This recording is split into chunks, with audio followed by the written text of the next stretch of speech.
Nkiriza nkutegeeze nti butereevu program za daawa ez'olunaku olwokutaano bwe ziti ziba zitandise nga naazirimu si mulala wabula yenze kennyini Umar Sulaiman Kasule.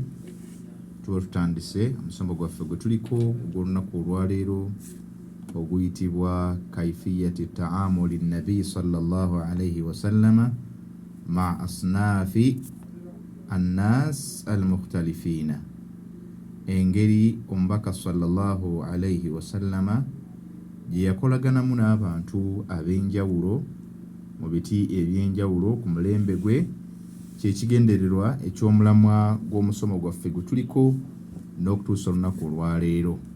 Njagala okutegeeza nti omulundi ogwasembayo twasembayo nga tulabye ku mubaka wa Allah ayitibwa Ayyuubu alayhi salam, nga tulaba kutya Allah tabarakahu wa ta'ala bwe yagenda mu maaso n'okubanga amugezesa. So nga ate era njagala okutegeeza tetunaba kumalayo bannabbi ab'enjawulo, tugenda tubalabako abatono bwe tunaba tusobodde ku point gye tukyaliko, nga point gye tuliko egamba nti kathratu dhikrihim lillah, bannabbi ba Allah subhanahu wa ta'ala baali bayitirivu nnyo mu kujjukira Allah tabarakahu wa ta'ala, wa shiddatu tadarru'ihim, ate baali beetoowaze nnyo era nga bagonvu. They humbled themselves in front of their Lord subhanahu wa ta'ala, baali nga beetoowaze nnyo era abeewombeefu mu maaso ga Mukama Katonda ow'ekitiibwa tabarakahu wa ta'ala, wa du'aihim lahu, n'okumusaba naddala mu mbeera y'okumusaba subhanahu wa ta'ala, ma quwwati ibadatihim, ate ng'era n'amaanyi mu okusinza kwabwe tokugeraageranya na kwa bitonde bisigadde. Bw'atyo twamaliriza nga tulabyeko ku nabiyullahi Ayyuubu alayhi salam, twamulabako ku kye twasobola okulaba. Twakoma ku kaseera nga mukyala we Allah subhanahu wa ta'ala amugezesezza ne shaytaani yajja eri omukyala n'ebeera nga bwetyo emugamba ebigambo agenda abigambe Ayyuubu, naye ng'ekigendererwa mu kyo Ayyuubu asobole okutenguka emmeeme, fayushiriku billah, asobole okubanga bw'atyo agatta ku Allah. Ekyo twakiyigamu nti Allah bw'abanga akugezesezza n'ekigezo kyonna beera mugumiikiriza ku kyo, kuba Mukama wo Allah tabarakahu wa ta'ala ayina obuyinza n'obusobozi obukujjako ekyo ky'oliko, ate era Mukama waffe Allah subhanahu wa ta'ala asobola okubanga bw'atyo akutaasa embeera eyo n'agikujjamu. Kkiriza nkutegeeze nti era nga tugenda mu maaso n'ekyafaayo ekyo olwaleero nsuubira tuyinza okuba nga tukikomekereza mu ddakiika entonotono. Waqala Ibn Hatim agamba nti haddathana abi حدثنا موسى بن إسماعيل حدثنا حماد حدثنا أبو عمرو الجوني عن نوفل البكائي أو البكالي أن الشيطان الذي عرج في أيوب كان يقال صوت. Bano boogera bonna okuviira ku bigambo kacin nga bukazi katambula nti sitaani eyo eyavaayo n'ebeera nga bw'eti eyingirira mu kubanga ekemereza Nabiyullahi Ayyub yali eyitibwa Sawt, yerinnya lyayo. Kala wakana imraatu Ayyub taqul, imraatu Ayyub, mchala wa Ayyub, mchala we yalinga agamba ebbanga lyonna nga agamba ba nti idi'u Allaha fayashfik, gamba Allah oba musabe Mukama wo Allah tabarakahu wa ta'ala yashfika, abeeringa bw'atyo akuwonya. Faja'ala la yad'u, naye nga bw'abigamba yitafaayo kubanga twalaba ebigambo bye yamugamba olwasooka. Yamugamba nti aqalilun alayya an asbira lillahi, abange gwolowooza ekyo kitono nnyo kunze okubeera nga nange nsobola okugumiikiriza Mukama wange Allah subhanahu wa ta'ala, okugeza kwangezesezza walau 70 sana, newankubadde nga asobola okungeza emyaka 7. Kakati omukyala n'abeera nga bw'atyo yagendanga ggwamu amaanyi, naye nga takoma kumugamba owange saba Allah. Bw'omusaba Mukama wo Allah n'akutaasa, naye nga tasaba, bw'agamba tasaba hatta marra bihi nafarun min bani Israil. Lwali olwo Allah subhanahu wa ta'ala n'aleeta ekibinja eri nabbi we Ayyubu alayhi salam mu baana ba Isirayiri. Bwe bajja gyali faqala, ne bagamba faqala ba'dhum li ba'd, ne batandika okwogerezaganya wakati waabwe, ma asabahu, owange owa kiki ekyamugwako, omusajja oyo kiki ekyamutuukako, omusajja ng'embeera okusinza nga bwe twatumanyi, kiki ekyo. Yani yastaghribuna an halihi, nga bagezaako okulaba nti beewuunaganya mu mbeera, okulaba nti kibalaba kipya mu mbeera ye nga bagyewuunya. kyewagamba nti illa bidhambin adhimin asabahu, tateekeddwa kubanga ekintu ekyo kimaze gamutuukako bwekityo, wabula ateekeddwa okubanga alina ezzambi lye yakulembeza ekkola ate ddene, lirabika ddene. Omanye abantu boogera ezzambi lirabika lye yakola ddene, embeera eyo gy'alimu mutuufu emunyigiriza nnyo, naye aleka naye bye yakola si bitono. Fa inda dhalika bwe qaala, yayogera Ayyuubu mu kaseera ako ng'amaze okuwulira ebintu abo bye boogera, rabbi inni massaniya ddurru wa anta arhamur rahimina. Aya gye twakulembeza okusoma bw'atyo n'agamba, mukama wange Allah, massaniya ddurru, ntuuse mu kiseera ekyakanyigo, obulumi bunsusseeko, wa anta arhamur rahimina, teriyo alina kusaasira kwankomeredde okujjako ggwe asobola okunsaasira n'anzija mu mbeera eno gye ndimu. Ebigambo byongera okujja okuva eri abamanyi. Wa haddathana abi haddathana Ayyuubu salamata haddathana Jarir bun Hatimi an Abdillahi bun Ubayd bun Umayr qala kana li Ayyub alayhi salam, abo bonna bamuarrikhina ati ruwat baga nti kana Ayyub alayhi salam, nabbi wa Allah yitibwa Ayyub alayhi salam, yali lahu akhawani, yali ayina abooluganda babiri abasajja abalenzi. Fajaa yawman, bajjako olunaku olumu ne bamukyalirako. Falam yastati'a an yadnu minhu aw an yadnu minhu, bwe bajja tebasobola kutuuka waali, bamwe i'tazalu minhu, tebasobola kutuuka waali, bayimirako ka distance ne we yali ali. Min rihihi, olwokuba yali awunya ekivundu. Faqama min ba'idin, ne bayimirira bwe bayimirira aweesudde ka distance. Faqala, ne bagamba ebigambo bino wammanga. Faqala ahaduhuma, omu n'agamba li akhari, ng'agamba munne, law kana Allahu alima min Ayyubi khayran mabtalahu bihadha, ddala mbutuufu singa Allah yali amanyiyo akalungi konna Ayyubu ke yali akoze, teyali badde ng'amubonereza oba teyali badde ng'amugezesa n'ekigezo kyalimu olwaleero. Fajaza Ayyubu n'abeera nga bw'atyo yaggwamu amaanyi, min qawlihima, ku lw'ebigambo by'abantu abo bye baayogera. Jaza'an lam yajza' min shay'in qat, okunakuwala kwe yanakuwala nga mbutuufu takunakuwalangako mu byali bimutuuseeko okusinziira ku bye baayogera. Faqala Allahumma, n'ayogera ebigambo bino, Allahumma, mukama wange Allah, in kunta ta'lamu anni lam abit laylatan qat shab'an wa ana a'lam makana ja'i'in, mukama wange Allah, bw'obanga ddala okimanyi nti sisulangako seebakangako wadde ekiro n'ekimu nga ndi mukkufu, naye ng'ate waliyo omuntu yenna ali mu mbeera ey'okuba nti muyala. Fasaddiqni, nkusaba mukama wange Allah onkakase ku ekyo kye nakola bwe kiba nga ddala kituufu. Fasadaqa minas samaa'i wa huma yasma'ani, eddoboozi lyava mu ggulu erikakasa ensonga eyo eya Ayyub. Allah subhanahu wa ta'ala n'agikakasa mu kaseera ako kennyini nga n'abasajja bali babani Israila bawulira. Ebyo nno njagala bikutegeeza, oli ayinza okulaba ng'ebizibu ennyo. Falaisa dhalika ala Allahi biaziz, ekyo eri Allah subhanahu wa ta'ala nsonga nnyangu nnyo, terimu wadde obukalubo.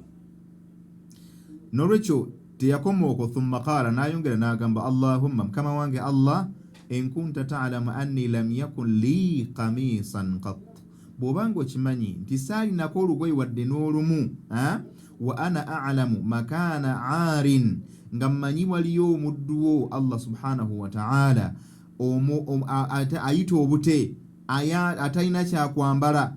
Fasaddiqni, mukama wange nsaba onkakase ku nsonga eyo ddala, bwe mbanga nakikola ku lulwo. Fajaa sawtun minas samaa, eddoboozi, saddaqahu Allah subhanahu wa ta'ala, eddoboozi ne liva mu ggulu nga likakasa ensonga eyo. Wahuma yasma'ani, ng'abaddu abo bawulira abayogedde ekigambo kiri. N'olwekyo ebyo byonna agezaako kulaba nti abikola, nti alaga abantu bano nti bannange siri mu buzibu, abange siri nti nina bye nasobye bye nakola, Allah subhanahu wa ta'ala okuba nti yannyiigira mu mbeera gye ndimu. Naye gwali eyo oyina bimeka? Banneiba bo bali mu mbeera ki? Sente oyina mmeka? Wali ofuddeyo n'olaba nga banneiba tebalina kyakulya, oba abantu bonna tebalina kyakulya bw'omanyi, n'obeera ng'osobola okukwatako ebyo by'olina Allah n'obawaako byakuwadde, oba engoye nga olina mpitirivu, oba oyongera kutuuma butuumi mu nnyumba nakulabako awo banga olina lyoyambadde, naye nga wali abaana bayita obute ate ng'osobola okubayamba. Obuuza kimu, engoye zange sizigaba, nze sigaba byange. nolwekyo teyakoma okwo nabiyullahi Ayyub n'ayongera n'agamba ebigambo bino, Allahumma, mukama wange Allah, biizzatika, ku lw'ekitiibwa kyo, thumma kharra sajidan, n'abyukakka wansi n'avunnama, thumma qaala, n'addamu n'agamba ebigambo bino, Allahumma, mukama wange Allah, biizzatika, ku lw'ekitiibwa kyo, la arfa'u ra'si abada, sigenda kusitula mutwe gwange kugujja wansi, hatta takshifa anni, paka ngonzijeeko obuzibu buno bwennina. Fama rafa'a ra'sahu hatta kashafa anhu, omutwe gwe bagamba teyagujja wansi ku sujudu paka Allah yamujjako embeera eyo gye yalina gye twalabye. Waqad rawahu ibn abi hatimi min wajhin akhar marfu'an, abamu ku bamanyira baleeta ebigambo bibiri nga birese mu ngeri endala, binahawi hadha faqala, yenga agamba nti akhbarana Yunus ibn Abdul A'la akhbarana ibn Hatim akhbarani Nafi'un banu nasilsila kajegere kaba baleeta ebigambo bino, an Aqil ibn Zuhairi an Anas ibn Malik anna Rasulullah sallallahu alayhi wa sallam, ngebigambo bino bajja ku Anas ibn Malik, nga Anas ibn Malik abijja kumbaka sallallahu alayhi wa sallama, qala yagamba ti inna nabiyallahi Ayyuuba, mazima ddala nabbi wa Allah ayitibwa Ayyub, labitha bihi yani balauhu 18 sana, Allah subhanahu wa ta'ala yamugezesa ebbanga lya myaka 17, labitha ma'ahu 18 sana, myaka 18, sorry si 17, emyaka 18 nga ali mu mbeera eyo. Gamba nti farafadahu alqaribu walbaidu, owokumpi n'oweewala bonna ne balimu okumusemberera, baganda be nga tebamusemberera. Gwe tebereza obulwadde bosobola okulwala n'owooluganda n'omwana wo nga tasobola kusembera wooli. Kitegeeza embeera Allah gye yateeka mu nabbi, gye yateeka ku nabbi we mu kigezo kye yalimu nga teri asobola kumusemberera. Wabula twalabanga yali amuli okumpi ye mukyala we yatamutama n'asigala kumpi naye, abakyala weewunye woogwa.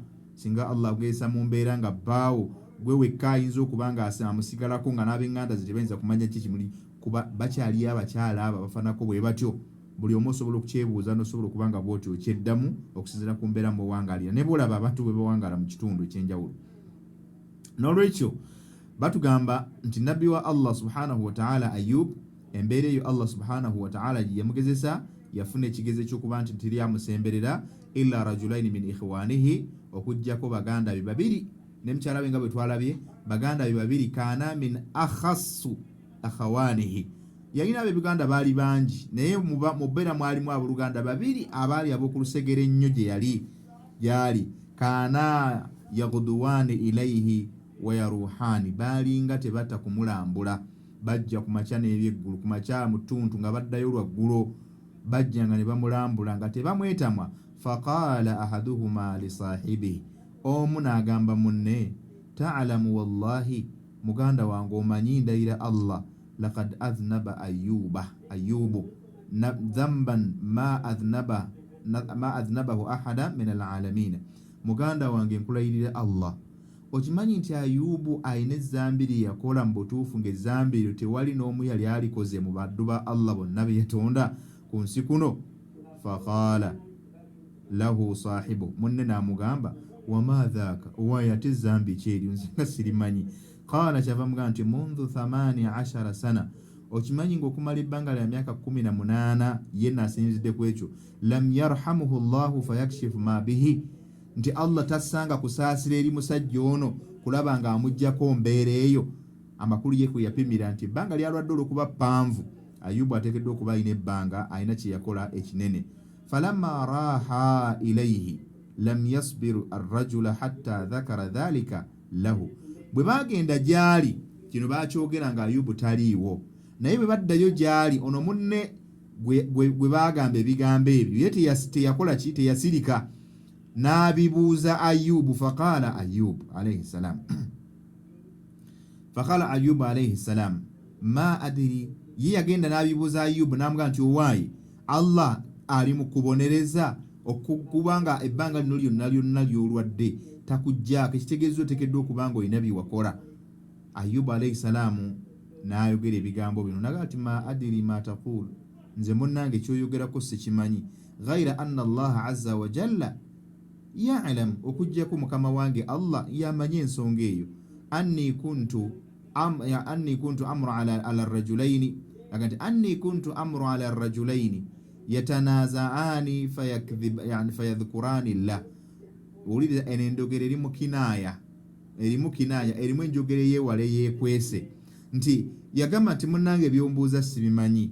Anni kuntu, wabula okujjako nze nandibadde nsaba, anni kuntu nandibadde ndagira, ala rajulaini, abasajja ababiri. Olwo alagira bano abamuli okumpi naye ng'ayise mu njogera eyewala, yatanazaani fayadhkurani llah, okuva ku bintu ebyo bye batamanyi, okuva ku bigambo bye boogera bye bemunaganyako bye batalinaako okumanya, mu kifo ky'okudda okwogera ebigambo ebyo babeere nga bajjukira Allah subhanahu wa ta'ala, ebyo babiveeko.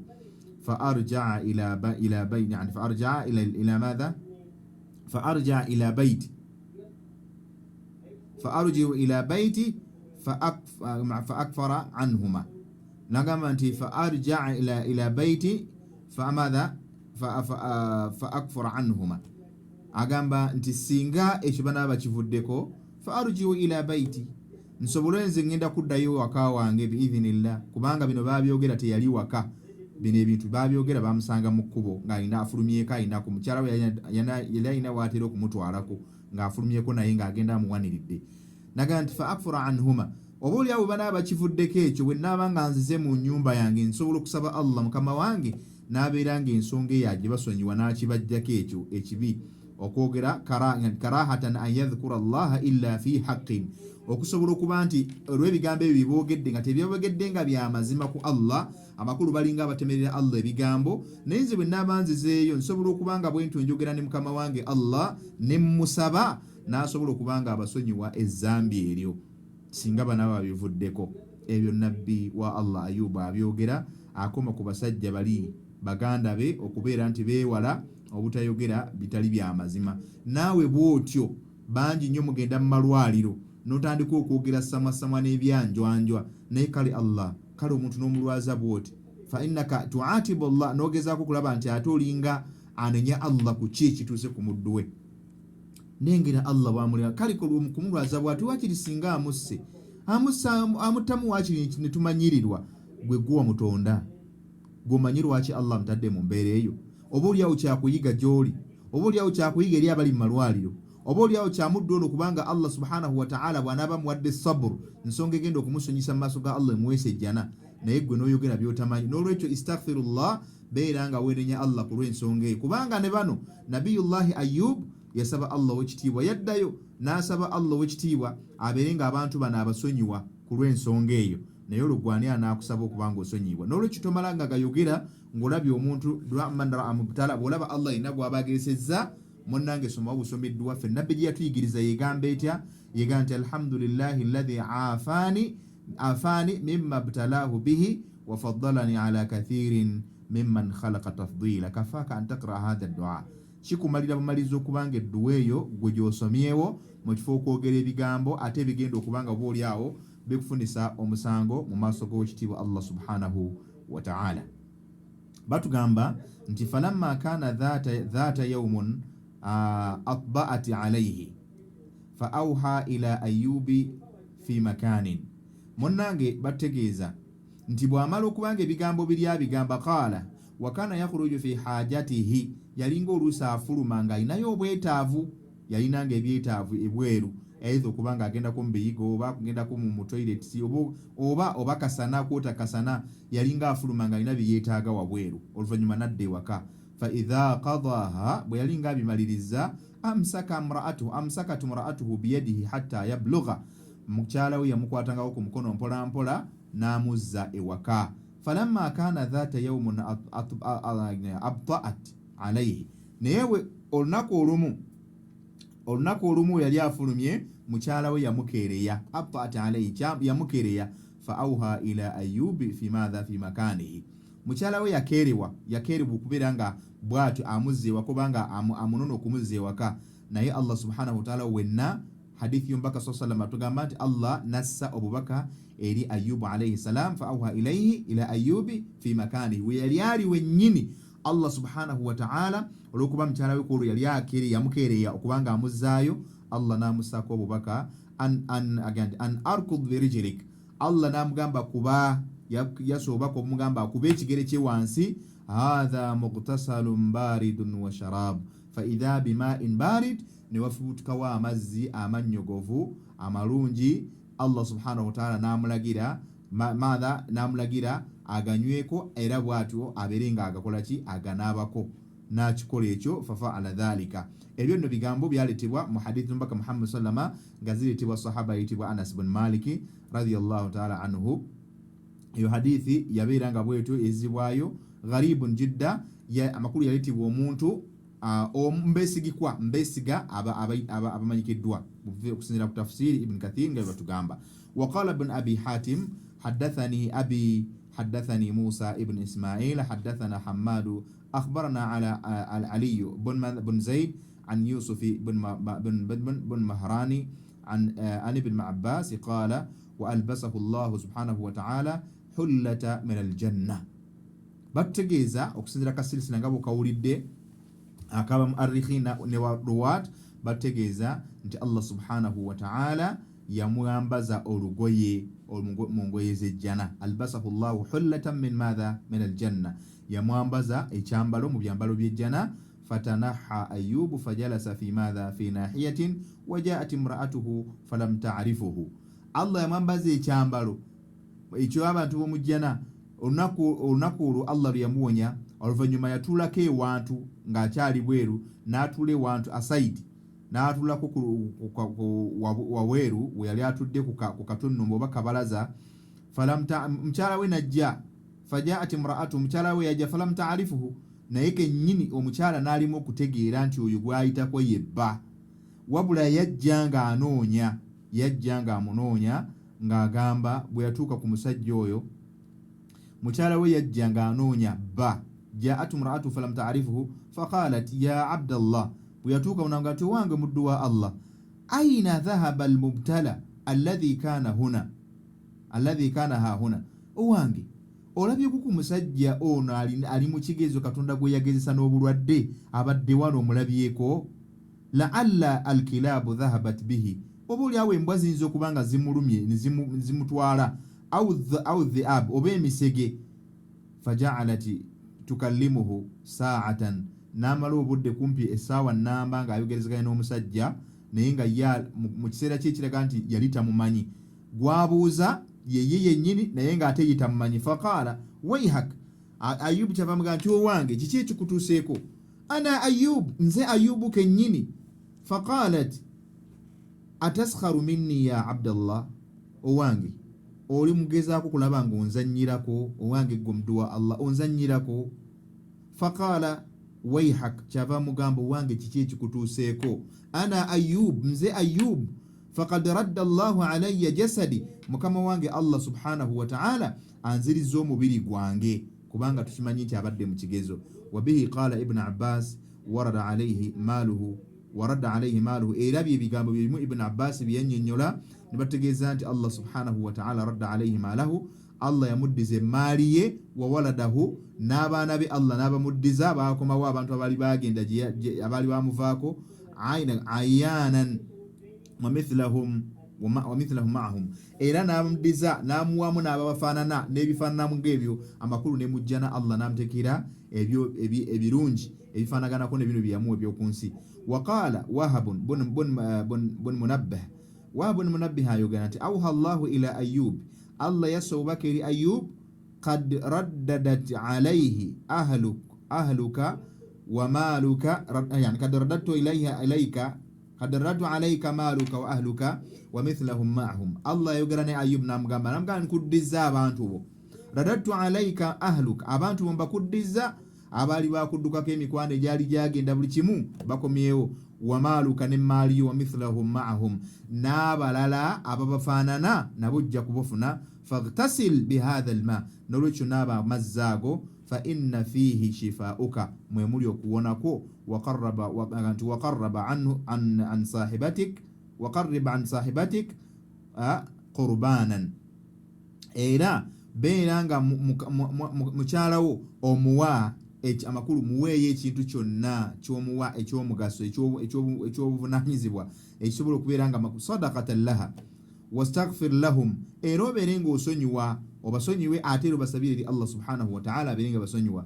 Fa innahum qad asawni fiika, kubanga olw'okugezesebwako abamu bamaliriza nga ate banjeemedde, nga bali abasajja betulabyeko ababiri abayogera ekigambo nga batemerera Allah subhanahu wa ta'ala ebigambo, n'abalala ne balimu okugumiikiriza, n'abalala ne balowooza nti Allah subhanahu wa ta'ala munnanga alina amakulu abonereza mudduwe kubanga teyasiima birungi bye yakola. Ekyo Allah subhanahu wa ta'ala bw'atyo n'abeera nga alagira nabbi we amusabe abeere nga abasonyiwa bali naye kennyini abasonyiwe ku lw'ebyo. Rawahu ibn Abi Hatim, hadithi yalotibwa ibn Abi Hatim. Waqala aidan, ayongerako ebigambo bino ti haddathana Ayyuub Zar'a. Ayyuub Zar'a ayogera n'agamba nti haddathana Amr bun Marzuq. Amr bun Marzuq ayogera nti haddathana Hammam an Qatadata anna an-Nadr bun Anas an Bashir bun Nuhayk an Abi Hurayra an an-Nabi sallallahu alayhi wa sallam. Bano bonna kasisira ngabo kawulidde bigwa ku Abi Hurayra bwatu nabijja ku mbaka Muhammad sallallahu alayhi wa sallam nti yayogera ebigambo bino. Qala lamma aafa Allahu Ayyuuba, Allah yamalu okubanga bwatyo azze engulu nabbi wayitibwa Ayyuubu, amtara alayhi jaradan min dhahabi, Allah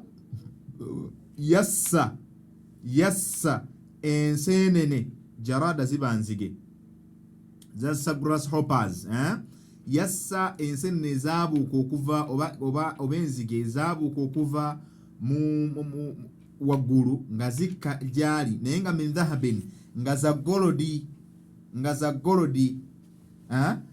zakka okuva waggulu nga zibuuka nga bulaba ensenene b'enzige bwe zinaabuuka, naye nga za goldi mwereere zikka, naye nga zakka eri Nabi Ayyubu alayhi salam. Faja'ala ya'khudhu biyadihi wa yaj'aluhu fi thawbi, n'atandika okuyoola bw'ati nga bw'ayiwa mu ngoye Nabiyullahi Ayyub, naye nga jjukira ayoola mugagga muvundu.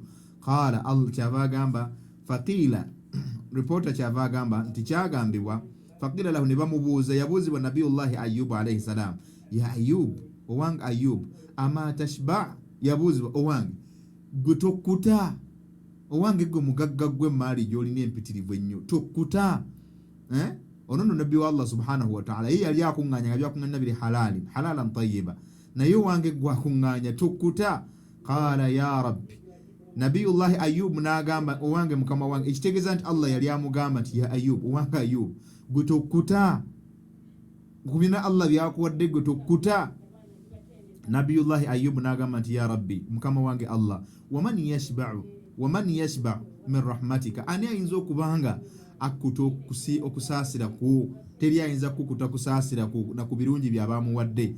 Asulu fi hadithi sahihaini wa sayati fi mawdhin akhar insha Allah. Eyo hadithi nga tugisomye, hadithi ntuufu nnyo emanyikiddwa, yaleetebwa mu bitabu bibiri bya hadithi eya Sahih Bukhari ne Sahih Muslim. Ekyo kye kyafaayo mpuliriza nga tubiga ku nabbi Ayyubu nga Allah subhanahu wa ta'ala bye yamugezesaamu. Nkakasa bingi nnyo bye tuyigamu okusookera ddala okugezesa kuva eri Allah subhanahu wa ta'ala. Gwe wenna Allah tabarakahu wa ta'ala gw'abagezesezza, manya okugezesa tekuva mu bbanga. Allah tabarakahu wa ta'ala yakuleeta era yalina obusobozi obukujjawo, yalina obusobozi obukujjawo. Allah bw'abanga akuwadde ebyobugagga n'akugezesa, mugagga ali eyo. Munnange obugagga bwo Allah asobola okugezesaamu, onaabeera mugagga Allah mbyakuwadde, onaagabako ku maali eyo. Allah bwabakuwadde ebyobugagga bwabikujjako, onaamujjukira nti Allah subhanahu wa ta'ala yabikuwa. Abasinga obungi ekyennaku bwabikuwa ng'ate onoonya jjajja muwanga, ng'onoonya abasomi b'edduwa olulya abakuba n'ebitabo, ng'onoonya b'onoonyezza bakume emaali eyo, naye ng'ate obadde olajjanira Allah ebbanga lyonna. Kale oba oluusi nga bagenda teri ayinza kukuwa atali Allah, owulidde, n'osigala ng'onoonya ogifunye halalan, ate n'obeera ng'osala ogikuumise haramu. Onaagumiikiriza Allah mathalan abikuwadde, n'obeera ng'osobola okwekuuma ebyobugagga bya Allah byakuwadde. Bw'abanga Allah alina byakuggyeko ebimu, n'obeera mugumiikiriza, n'omanya nti yabikuwadde, era n'omusaba Allah akugumye mu mbeera eyo, ogume osobole okubanga Allah akuwamu bulungi mu ebyo. Buli omu asobola okubanga atunulira. Omukyala tulabye mukyala wa Nabbi Ayyuubu alayhi salam. Allah yabagezesa ne bba yabadde akola ensimbi n'atuuka ekiseera nga tasobola kufuluma mu nnyumba. Gwe ng'omukyala bbaawo muyambi eki? Abasinga obungi ab'omulembe guno bwe ziggwaawo ng'onoonya omulala, ng'obuukira balala, oba ng'onoba, gw'oyizeemu ki mu kyafaayo kino? Kuba bannabbi ba Allah subhanahu wa ta'ala tubalabye bayitirivu nnyo, baakudda eri Allah era beetoowaze nnyo ne mu kiseera eky'obuzibu, ate bayitirivu nnyo baakusinza Allah subhanahu wa ta'ala. Gwe bbaawo Allah bw'amulwazizza obulwadde bw'okakasa nti oba oliawo tagenda na kuwoneramu, gw'okoze eki? Omaliriza otya? Abasinga obungi mumaliriza mugudde ne mushiriki, abasinga obungi mumaliriza n'eddiini y'obusiraamu mugivuddemu, abasinga obungi mumaliriza n'obufumbo bufudde, abasinga obungi mumaliriza mugenze mu bufumbo bulala n'ebifaananako ng'ebyo. Oba sinakindi n'okuyita bannammwe nti balogo, boonoonyi. Tiyolaba bulijjo olabika obadde onkola ebintu, olaba Katonda yabikuddiza kyeru kigwa ku bano abalogajjana n'eddogo buli kaseera balowooza nti babaloga, guba gujja bagidde. Shaitaani ng'eyitaawo nga yeetuukiriza bigendererwa byayo. Nabbi wa Allah Ayyuubu, gwe wange bw'abanga Allah akulwazizza olimu abo basobola okugumiikiriza, wadde abantu bonna bakuvuddeko, gundi agenze takyajja kulambula, n'oba n'enjogera ennungi gy'ali oba gye bali, n'oba n'endowooza ennungi gye bali, gundi tazze kunnambula, gundi tazze kukola bw'ati, n'oguma n'omanya nti Allah kye yakikugesezza nakyo bangi. Kuba ebisinga obungi abantu bangi munnange bwe tulwala oba bw'olwala, abakulambula oba balira ku ngalo baba babale, n'abakuyamba nabo babeera babale. Oli bw'akuyamba n'aba nga akuyambye oba kina kyakuyambye, mulundi gusobola okuba gumu, egidda kutayagala kuddamu kumanya. Naye Nabiyullahi Ayyuubu yawangalira mu bulwadde obwo, abantu bangi ne bamudduka n'atafaayo n'agumiikiriza eri Allah subhanahu wa ta'ala. Kuba bangi bajjanga gy'ali nga tebamutuukako, babeera distant gye bali. Abaffe bwe banajja bali nga tebaagala kuyingira mu kisenge mw'oli, mulwadde Allah baba akugezezza, onaaba mugumiikiriza ku mbeera eyo, n'osaba Allah akuggyeko embeera eyo. Oba onaabeera mu bali abatondowala nga buli muntu yagala mmulabako, onaaba mali abaagala kufa. Ye lwaki Allah tanze ndaba buli omu yenna yina tajja gye ndi, buli omu kati anneesambye, sikyalina saabona kubeera mugaso gye bali, lwaki sifa nenvaawo? Abantu bye mwogera ebyo, bye mwogera. Ye lwaki yinze kati ku nsi nkolako ki? Okubeera mwene embeera waakiri nfa nenvaawo. Owulidde? Onaabeera mu bantu abanaagumiikiriza. Ebigezo bitulabye ku Nabiyullahi Ayyuubu n'asobola bigumiikiriza. Shaitaani, abantu bangi bajja okuletera amagezi nga shaitaani yebayiseemu bakuletera ebigambo nti owaiti gwe tulaba nga obulwadde bukuluddeko. Seeka gundi wali enansa n'asomeddwa, alina n'ezirizi zaagaba, naye bw'anaaba agikuwadde ojja kuwona amangu. Lwaki togendayo? Gendayo n'akola tawuba. Oba waliyo omusajja gundi ebbaluwa ezibeera ku leediyo, tera musajja gundi mukubira akasimu, gwe noba togenzeeyo, osobola okuyita ku gundi, just kuyita ku nankaniye, just bw'onaagendayo gwe wali eri, gwe genda bugenzi, ojja kuyitayo wali eri olabe oba kale mukubira essimu kasonda awo weeri wennyini ye wagenda okujjanjabira. Kubanga kati totuuseeyo, tuukiddeyo mu mpewo, era kisigala kyekimu ky'onaasigaza mu mutima gwa Allah kyajja okulamulirako. Ku nzikiriza ey'omutima Allah kwajja okulamulira, wadde togenzeeyo ng'okozesezza ssimu. Owulidde? Bw'oba nagamba nti munaayi sala enkoko, kati noli Ayyuubu baamugamba anywe ku mwenge n'agaana, gwe banaagukuleetera nga bagambye nti munnange olukuku olwo teri kigenda kuwunya okuggyako omwenge omuganda. Olaba oli bamugamba nti munnange oyitiridde okusavuwala amasavu mangi, naye nywa ku walagi. Wallahi n'amunywa, n'anywa walagi asale weight, n'anywa walagi mbw'asala weight. Kati gwe olaba oli ow'obunene anywedde walagi, olwo ate bubeera bulwadde. Kitegeeza ate bwe bwandibadde bulwadde yalibadde mwangu, ne baali mugambye kunywa cupa ya bbiya buli lunaku yalibadde aginywa. Owulidde? Bwe banaakuleetera omwenge ne bagamba gunywe, onagamba nti haramun, Allah yagugaana ogunywa, n'osalawo okubeera nga bw'otyo otambula nga Allah bw'ayagala otambule, oba onaabeeramu abo abanaasobola okuba nga banywa omwenge. Bwe banajja ne bagamba nti munnange nti genda olete enkoko, obulwadde bw'olina bwakusalira nkoko, genda ogule enkoko enzirugavu, gule enkoko eyabitanga, gule enkoko embuzi oba endiga eyabitanga, gule ente gy'oba osala, owulidde, gule ente twagala myufu, gisale bwoti, oba gireete tugyoke, owulidde, onaabikola. Abantu bangi babibagamba ne mubikola. Nabiyullahi Ayyuubu tumuggyeko tawhid, owulidde, yagaana n'amanya nti abantu bano shayitaani yabayiseemu ng'eyagala abeere ng'abula. Kitegeeza gwe omulwadde osobola okuba ku kitanda, naye ate omulamu asobola okujja ku mulamwa n'akubuza n'akujja ku Allah subhanahu wa ta'ala. Ebyo byonna tubirabye nga biri mu kyafayo kya Nabiyullahi Ayyuubu alayhi salam. Tumulabye Nabiyullahi Ayyuubu alayhi salam nga yajjukira Allah newankubadde ebyengera byonna yabimujjako n'amugesa n'obulwadde, naye yajjukira Allah n'akimanya Allah gw'obitutte naye okubitwalaako oba oliawo yagadde oba nkomewo omutima gwange gubeere nga tewaliwo njawulo wakati wange naawe. Allah asobola okuggyako emaali ng'ekigendererwa kye onaakomawo okukkuba eggolokofu gyakwagala, onaakomawo gw'abadde abuze nnyo, atajjukira Allah, atakola adhikaari, atasaala, owulidde, atajjukira nti waliyo abaavu. Allah n'akuggyako naawe yavuwala obeere mu banaku abasabirwa abakubirwa emiranga mu masijidi. Nti oyo gwemulaba yalina naye munaye kati saawa tumukubira miranga, yalina naye nga tagaba, naye Allah n'amuzzaayo nga Bani Israila ababiri bye twalaba. Allah gwe yawa obugagga basatu, Allah yabawa obugagga, naye obugagga bwawe buli omu n'abeeranga Allah bye yamuwa kiseera kitaatuka n'amugezesa, ne wajja bamiskiini naye babiri ku bo be baayita, omu ye yayita, ababiri ne bagwa ekigezo. Allah subhanahu wa ta'ala n'ayisiza ku malayika buli gwe yasabanga n'agaana, naye musabira edduwa nti aadaka Allahu ila ma kunta, Allah akuzzeeyo gye wali. Kati naawe buli lw'okodowala bamalayika buli lunaku bagamba ya Allah, Allahumma ya rabbi aati munfiqan talafan, yani khalafan, ay Allah buli awaayo muwe.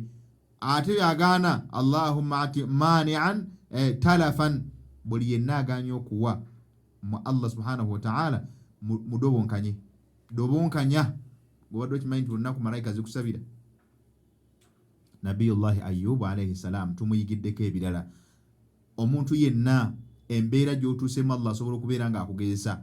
Jjukira bali abasajja bwe bajja ababiri gyali nga bazze ne balaba embeera gye yalimu ne bagamba nti Ayyuubu ate kuba alina zizambiri yakolanga ddene, n'agamba nti abange Allah subhanahu wa ta'ala yamanyi, n'awanika emikono eri Allah aga mukama wange Allah, ebyobugagga byonna bye mbadde nabyo oba okimanyi nga mbadde n'ensimbi nga nnina, sisobola kwebaka olunaku n'olumu nga mmanyi nti nze ewange bijjudde, ewange nnina buli kamu konna, buli kimu mafiriji gajjudde, naye nga ninawe mmanyi omwavu, sisobola kwebaka okujjako nga ngenda n'engula ekiro y'emmere, nengenda n'engula ebyokulya, nengenda n'engula ebyetaagisa, naye mbitwalira omuntu oyo. Mukama wange bwe kiba kituufu nsaba onzijeko ekizibu kino. Gw'osobola okubaako ne ky'osaba ku bizibu byonna by'olina mu bulwadde bw'olimu, eriyo ky'osobola okujjuga n'ogamba nti nno nakikola lillahi azza wa jalla, mukama wange waba nakikola ku kikululo, nsaba onzijeko obulwadde buno. Abantu gye muli balwadde, olyawo naye ng'ekikusibye mu bulwadde bukodo, wallahi ng'ekikusibye mu bulwadde bukodo, naye ng'olina, sigamba nti olina by'ogaba, naye nga bukodo bwe bukusibye mu bulwadde, bwe bukusibye mu bigezo, si bulwadde bwokka, kubanga omuntu ayinza okuwangu naye bigezo, plan kyokola tekiyitamu, byokola byonna bidobonkana budobonkanyi. Lwaki? Olina naye togaba, oli mukodo. Nabiyullahi Ayyuubu n'agamba ya Allah, mukama wange Allah, bwe mbeera nga ddala mu butuufu nalina ebyokwambala nga ninawo ze mmanyi engoye nti weeziri nga tezirina azambala, naye nga nkimanyi waliyo omuddu waayita obwerere mwetaavu, nembeera nga seesulayo gwa neggamba okuleka nga nagenda nga nenoonya omuntu oyo nemuwa engoye ezo. Mukama wange bwe mbanga nakikola ku lulwo, nkusaba onnyanukule ku nsonga eyo. Allah n'akakasa ensonga. Naawe bw'oba na kizibu, mukama wange bwe mba nakikola ku lulwo, nsaba onzirewo ekizibu kino. Ani buli omu awuliriza gwe wenna awuliriza kyenda munnya katonyezeemu radio Biraali omukowoozeewo, bw'obanga oli eyo ng'owulira nga ddala mu butuufu ebintu bye wabikolanga ng'obikola lillahi azza wa jalla, nkakasa nga ddala mu butuufu Allah tasobola kubanga akuleka mu mbeera eyo. Mukama wo Allah tasobola kwerabira, mukama wo Allah subhanahu wa ta'ala tasobola kubeera nga akola ki? Nabiyullahi Ayyuubu alayhi salam agamba yali mugagga, yalina abaana, yalina amalundiro, yalina ebyobugagga, yalina buli kimu, amaka amalungi, n'agamba mukama wange ebyo byonna nabirina naye lam yakun ahadun ala madha ala babin dhalamtuhu teriyo mudduwo n'omu yenna yajja ku mulyango gwange n'ayimirira ng'akakasa nti namulyaza amaanya oba omwana wange nti yamulyaza amaanya oba ente ye nti yakola kino. Gwezizo bwe bakuleetera ente eyo nga yazizza omusango oddamu ki? Bwe baleeta omwana wo nga yazizza omusango ki kyoddamu? Temubakweka mu bitanda nze omwana wange takola bw'ati, nze omwana wange takola bw'ati, era ebyo muwayiriza gy'otaabadde. Lwaki twadimiitinga nti omwana ayine kale oba onokola okunoonyereza oba ddala kituufu, era bw'osanga nti omwana ali mu nsobi n'akangavvulwa n'abonerezebwa. Naye guno omulembe munnange gwakubanga tusaasaanya bubi. Omuzadde n'akuza omwana mu mbeera embi n'akimukoppako nti maama nze nga taata nze nga yampolereza nga ndi mu nsobi, naye bw'atyo n'akula yakasikira ku maama. Ffe bakadde baffe tebaatuwangayo. N'akulira awo nga wadde omwana ali mu nsobi tasobola kubanga bw'ati amukola ki amukomako okubanga omwana yeddako. So ensonga nnyingi gwe wenna agenda mu maaso n'okubanga otuwuliriza. Ze nkutegeeza nti munnange ebyo byonna Nabiyullahi Ayyuubu alayhi salaam Allah yamuwa okusobola okubanga abyovakaminga bingi bitumuyizeeko ebyenjawulo okulaba nti naffe tuteekeddwa okubanga twetereeza. Bino tobiyiga, towulira buwulizi kunyumirwa, wabula olina kubanga otereeza mu buli nsonga yonna.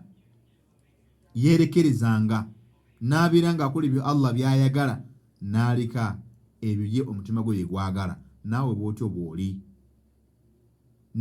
bw'oli. Nabiyullahi Ayyubu yalaajanira Allah subhanahu wa ta'ala mu kiseera eky'obuzibu. Gwe naawe olaajanira Allah oba olina bw'olaajanira balala.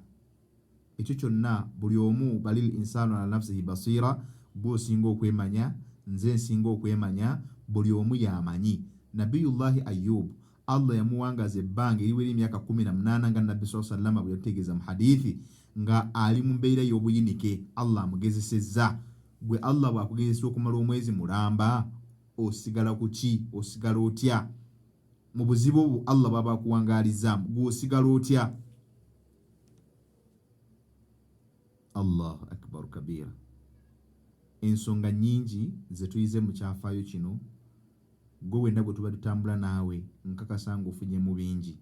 Nabiyullahi Ayyuubu Allah subhanahu wa ta'ala mu ebyo yamugezesa nabyo bye tulabye ng'abantu bangi bamwetamwa, bangi balowooza aliko ebizibu, bangi balowooza alina bye yasobya eri Allah subhanahu wa ta'ala, era nga kitukakasa nti ebiseera ebisinga oluusi times oluusi omuntu afuna ebigezo ebinene okusinziira ku mbeera Allah gy'aba amuleetedde nga naye oluusi alina bye yakola oba oluusi nga talina. Owulidde? Naye Allah idha kashafa anka, Allah bw'akuggyirawo ebizibu ebyo la'allahu yasma'u, okusinziira ku hujjaji z'oba oleese asobola okuwuliriza mukama wo Allah subhanahu wa ta'ala n'obeera ng'omusaba n'aba ng'akuggyirawo ebizibu ebyo. Era nsonga eraga nti Allah okwanukulwa kw'edduwaayo nsonga eraga nti oba oli awo mu maaso ga Allah olinayo ekifo. Mu maaso ga Allah akyakuwuliriza ng'omuddu we mu mbeera gy'aba akulese gy'aba akuggyemu.